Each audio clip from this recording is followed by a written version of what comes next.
点把枣是吗？再接是，sai nữa, nào đây.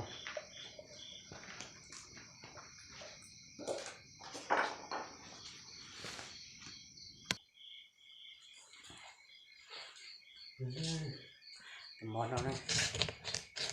Món nào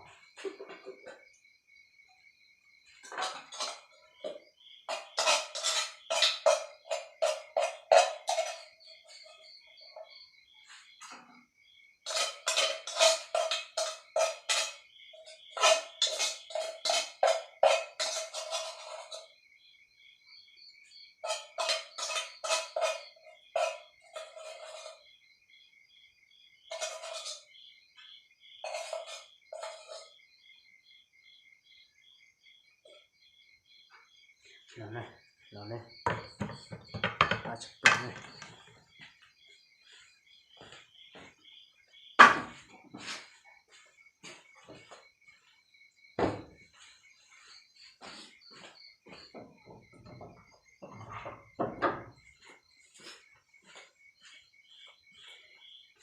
Chỉ là nó đi, nó này nó, bỏ cho nó, rau này nó, mình xin nó vậy.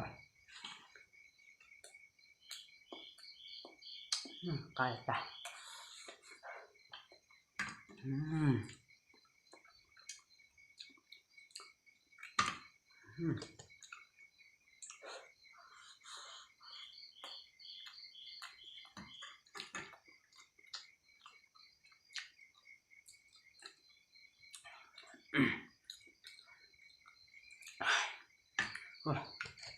Các anh chị đi nha.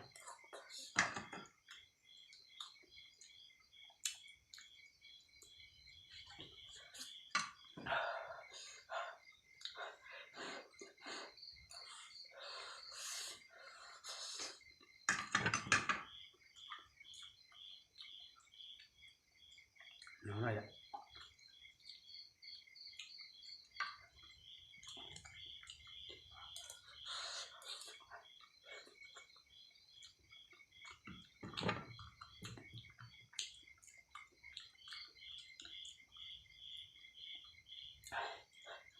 Chứ cho nó gì họ cho tài liệu này, cho nó chỉ nhận chỉ họ cho thế cái chỗ tròn tròn này thì mình sẽ cho nó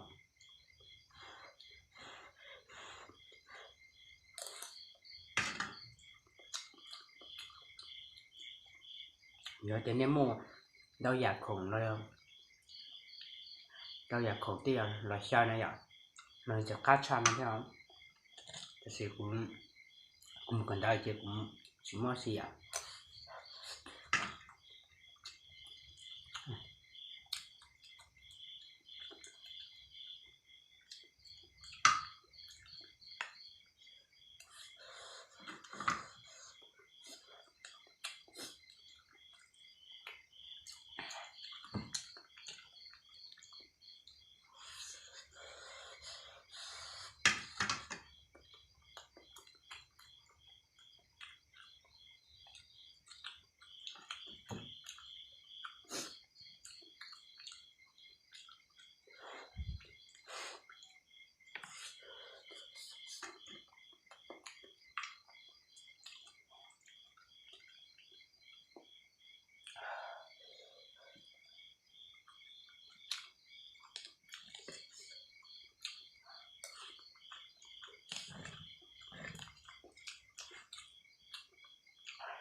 Ôi chị cần gặp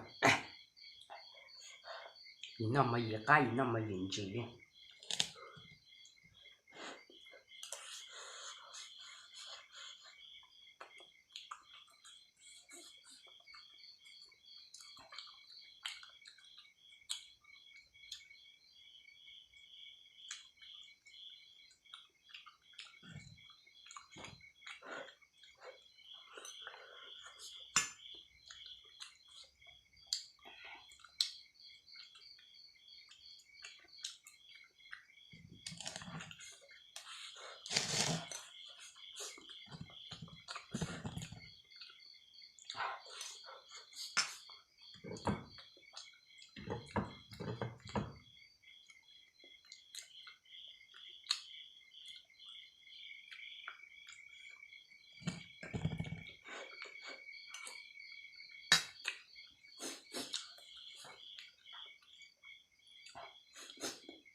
chỉ đầu mình sẽ để học đây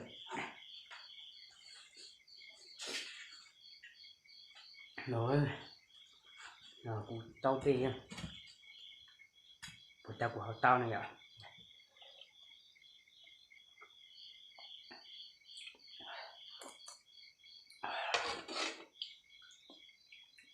nó này tao nó này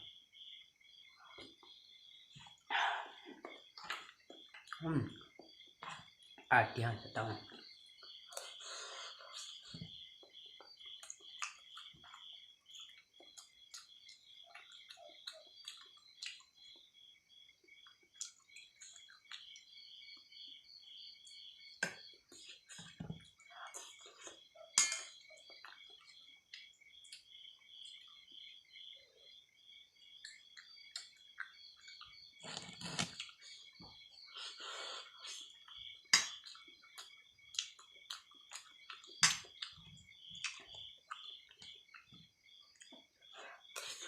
sạp rồi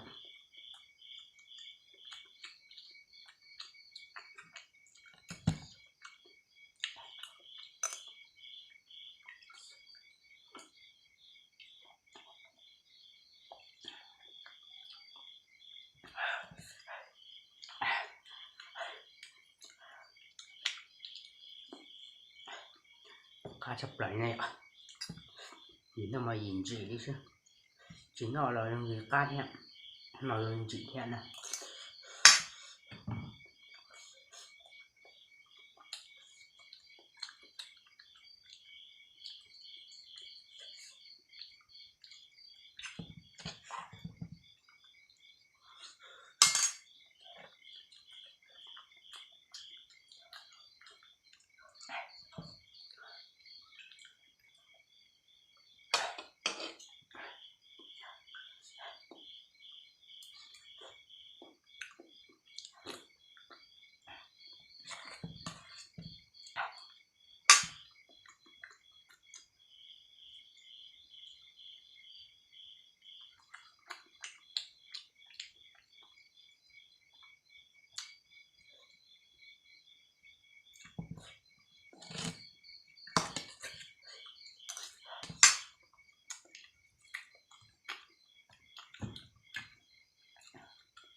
cá sập lại này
tỏi rồi chị thôi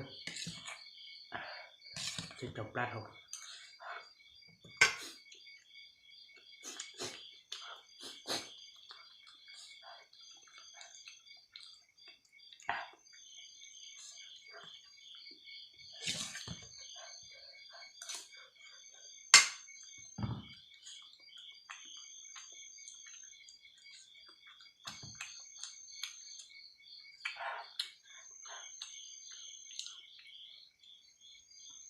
nó sẽ chỉ theo lại làm tàu chéo mà plat nha nào có cá sấu cháu nào tàu theo hướng dạy vô hồng bèo vô hồng bèo tàu chuyện tàu vô trò em ra dạy cho kiểu chỉ con say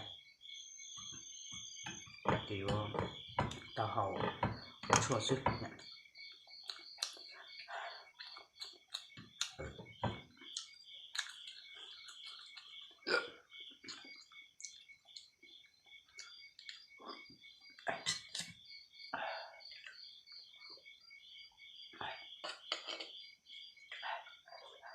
tàu đá này